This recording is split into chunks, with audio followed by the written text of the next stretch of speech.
Vamos a intentar llegar a la posible respuesta de lo que está sucediendo con el oro. ¿Está realmente manipulado o no? ¿Dónde comienza esta historia? ¿Dónde comienza quizás esta teoría? ¿Quiénes son los verdaderos jugadores del mercado? ¿Dónde se desarrolla todo esto? Y sobre todo, ¿cómo podría esto influir para el futuro en el precio del oro? Me gustaría presentarles este video, algo especial que he preparado y sobre todo espero poder responder a estas preguntas. Así que, sin más dilaciones, vamos allá.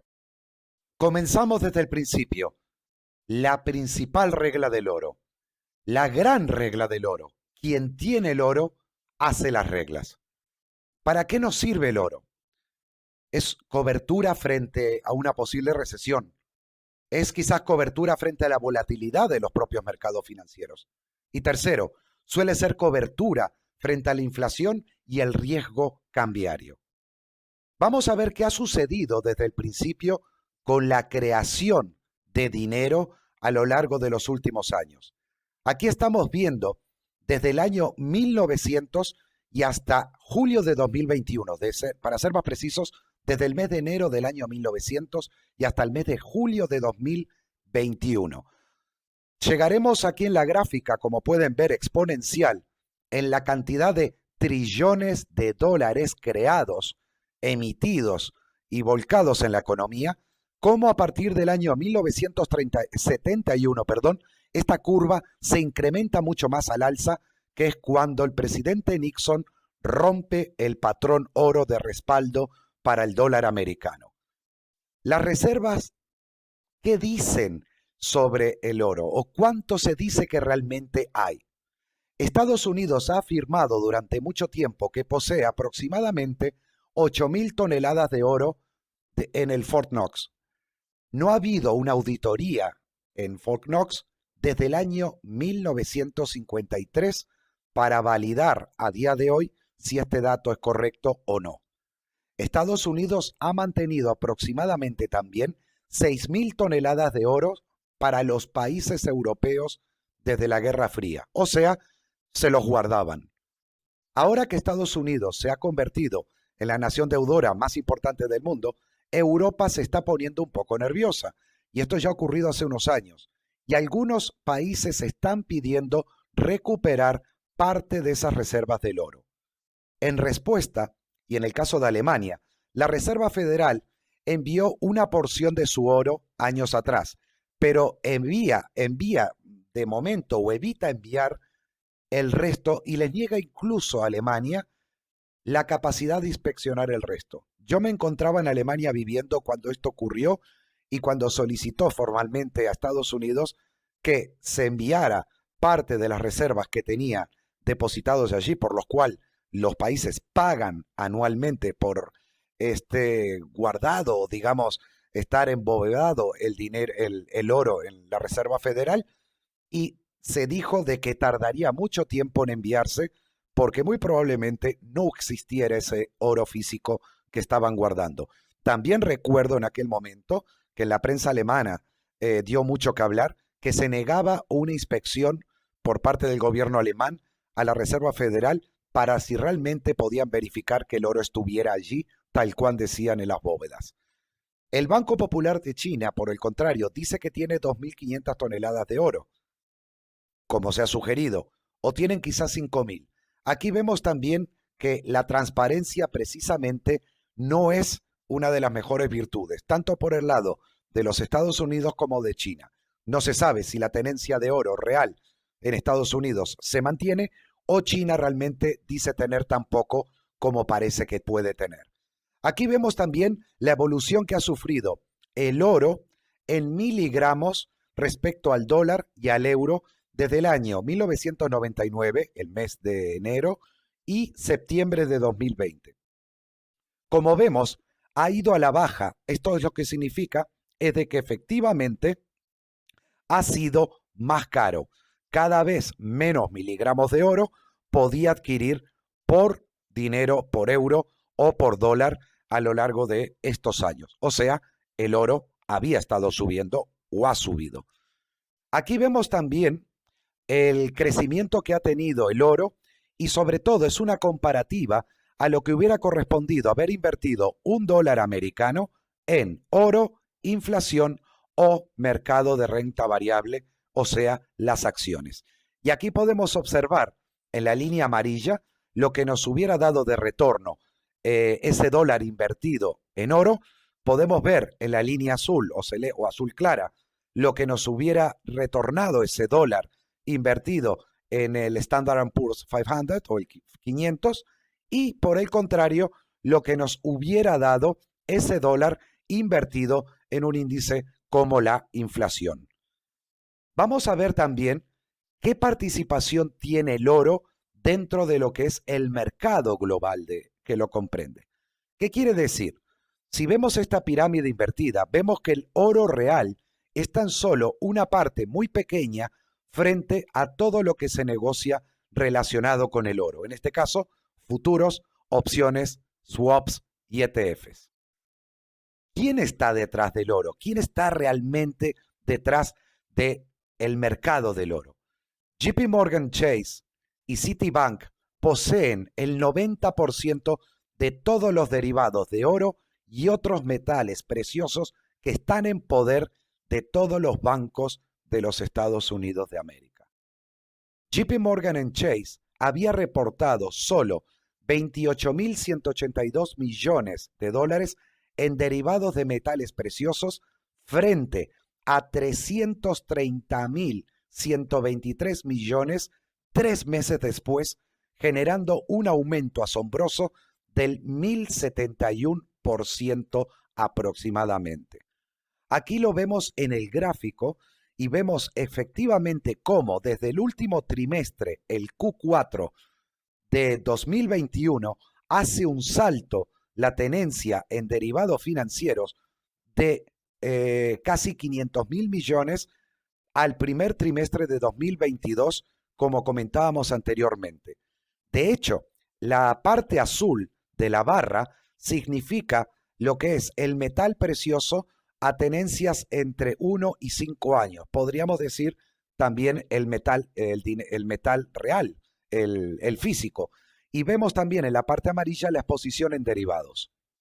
Aquí vemos un poco más en detalle quiénes son los jugadores principales en lo que es el comercio del oro, sobre todo basado en los derivados financieros. En primer lugar a JP Morgan, en segundo Goldman Sachs, en tercero a Citibank y en el cuarto lugar al Bank of America, seguido por otro tipo de instituciones financieras y sobre todo gestores de patrimonio, otros fondos, etc. Vemos cómo tenemos en total exposiciones de 60.000 millones en derivados, tenemos 330.000 millones también en efectivo por parte de JP Morgan y tenemos en el caso de Goldman y Citi 114.000 millones y 5.000 millones respectivamente. ¿Dónde se concentra el comercio del oro a nivel mundial? Los únicos y más importantes 3 centros de comercio de oro más importantes son en el mercado OTC de Londres, o sea, over the counter, que hablaremos más adelante. El mercado de futuros de Estados Unidos y la bolsa de oro de Shanghái, estos 3 son los que comprenden el 95% del volumen de la negociación global en el mundo entero. ¿Ok? ¿Dónde está o cuál es el volumen que se está desarrollando en cada uno de estos mercados? Aquí podemos ver en billones de dólares lo que se corresponde al volumen diario y a nivel, primer lugar en la Bolsa de Londres, OTC, con estos 58,18 billones. Luego tenemos al COMEX, que sería en el mercado americano, y con 41,93 billones. Y en tercer lugar tendríamos a la Shanghai Futures Exchange, que aproximadamente representa 10,94 billones. ¿Cuál es el volumen, además, de trading anual promedio en negociación?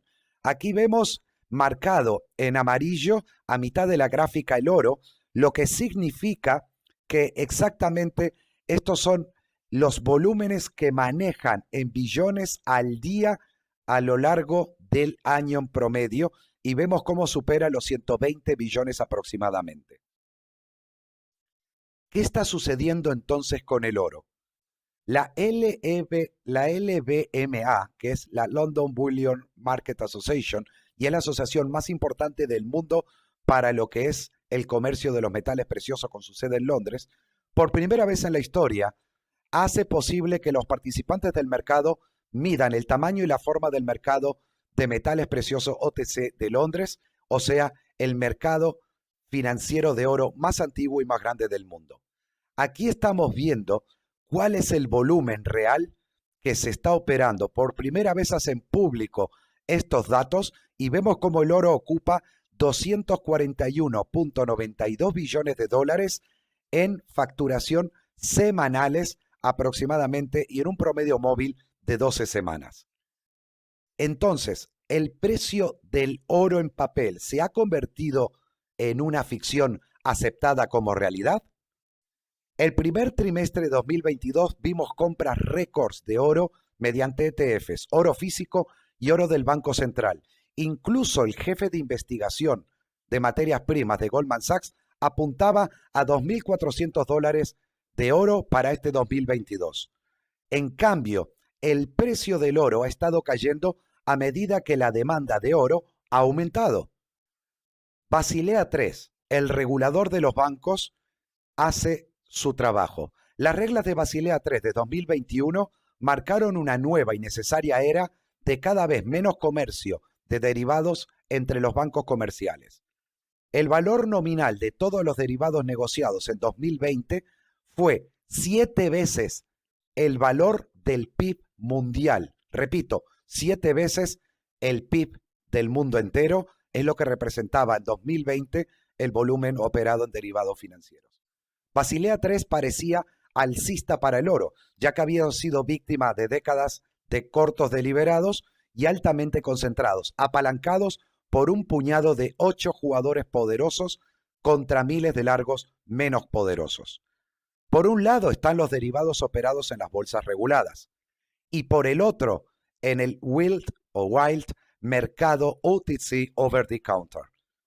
Dada la oferta fija del oro, su porción es de 835.000 millones frente al pastel en derivados con varios billones de dólares, lo que parece una aguja en un pajar. Gracias a Basilea III, esos bancos jugadores están obligados a tratar sus contratos como oro papel, no asignado, es decir, como algo malo o una cosa mala, que se registran como pasivos en sus balances. Esos mismos bancos también necesitarán mostrar cantidades iguales de activos de cosas buenas o activos buenos, es decir, oro real y físico, para que coincidan con sus pasivos de cosas malas, el oro en papel. Esto significa que esos derivados, contratos a plazo, por valor de 530.000 millones, deben 1. Eliminarse lentamente de sus libros. 2. Convertirse en cosas o activos buenos, es decir, oro físico asignado. Existe una posibilidad muy real de que esos miembros de la LBMA no tengan suficientes activos físicos de oro, 8.667 toneladas, para cumplir con sus pasivos en papel de balance de 530.000 millones de dólares. El LBMA dice, por otro lado, que no nos preocupemos, ya que tienen más de 9.500 toneladas abovedadas de oro físico. Más de 5.700 de esas llamadas 9.500 toneladas disponibles están en manos del Banco de Inglaterra, que de hecho no es miembro de la LBMA. Esto deja alrededor de 3.800 toneladas de oro físico y abovedado real en posesión de los miembros de la LBMA, de las cuales 1.500 toneladas ya están destinadas a ETFs del oro. La cantidad real y disponible de oro físico, aproximadamente 2.300 toneladas, no cumple con las 8.667 toneladas requeridas para igualar los 530 billones de exposición al pasivo en el oro. Los bancos deben mantener sus cortos en derivados y de esa forma poder ir haciendo compras a precios más bajos en vez de más altos y así cumplir con los contratos de derivados que poseen. Aquí está el origen y la razón de esta posible manipulación en el oro.